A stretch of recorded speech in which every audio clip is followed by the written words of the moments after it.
in this last season, you've had 3 very humorous episodes where you had played straight man. Hopefully on purpose. Well, yes, they were. I'm sure they were on purpose. But you had to play straight man, and in one scene in Yellow Fever, when Jensen's holding the flashlight, it looks like you're losing it. How hard is it to play straight man, especially in the face of those outrageous lines that you're fed by your partner? It's really hard. Unfortunately, I think as great as Jensen is in the episodes, you don't see how great he really is because those takes I'm laughing during. So, however funny he is, he's actually funnier. I'm just ruining it. I'm just like, you know, so. I mean, you can hear me in the Eye of the Tiger video because I'm mic'd, so you can hear me like cracking up.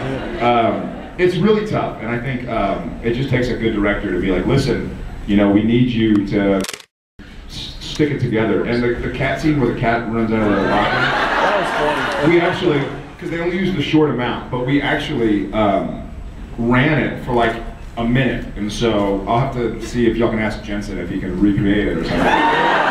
I was dying. If they would have been rolling cameras on me while he was doing his thing, I just would have been like crying. So it's really tough, but it's a lot of fun. And ultimately, I have to, you know, like bite my lip or bite my tongue so I don't laugh and ruin the tape. Thank you. Thank you. I wish you best of luck in your pursuit of Jensen. What pursuit of Jensen is this? Oh, well, you're just so cute on all those CW videos where you're talking about how he's interested in you. I mean, it's obvious. No, he's pursuing me. We're not pursuing anything. Jared, you've just been had. I didn't learn that Ipecac thing. How are you? Oh, great. How are you today? Good. Fantastic.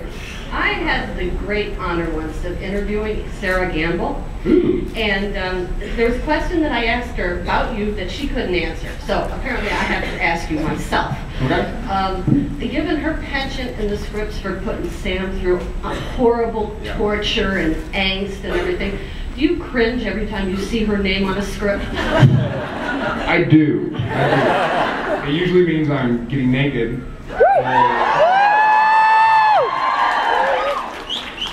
Or crying, or getting naked and crying. Step 1, repeat the process.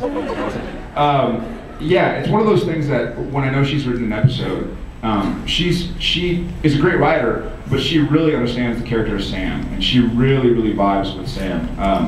And so I know that she's going to give me some amazing stuff. And after I did this episode that y'all just saw, number 9, I was like, oh, breath of fresh air, because I was done, but meanwhile, you're really proud of yourself. It's like if you're about to go for a run or something, you're like, I don't want to, and when you're done, you're like, oh, I feel so good about that. And so, it's when I see her episodes are coming up, I'm like, all right, well, I'm not going to be sleeping a lot, so I'm going to be working hard. But then I'm always happy with the end result. I was really happy with that episode. And so, yeah. Thank you.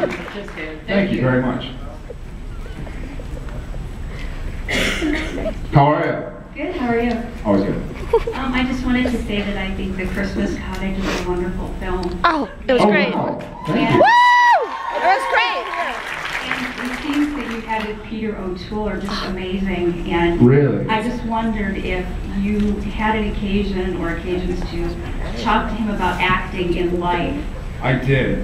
The way that Glenn and Tom talked about art and life, and what words of wisdom or advice he had for you. Yeah, that's actually one of my favorite stories to kind of talk about. He and I bonded great during the film, bonded very well during the film. And it's so funny because life does imitate art. For those who haven't seen it, myself included, there's a lot of scenes where plays basically my mentor, and he would take me to his trailer and we would just talk about like Lawrence of Arabia, and he was talking about when he was shooting it, I guess the foxtrot dance or something had been invented. No, the shake, the twist had just been invented, but they didn't have video of it. There were just pictures of people like doing this.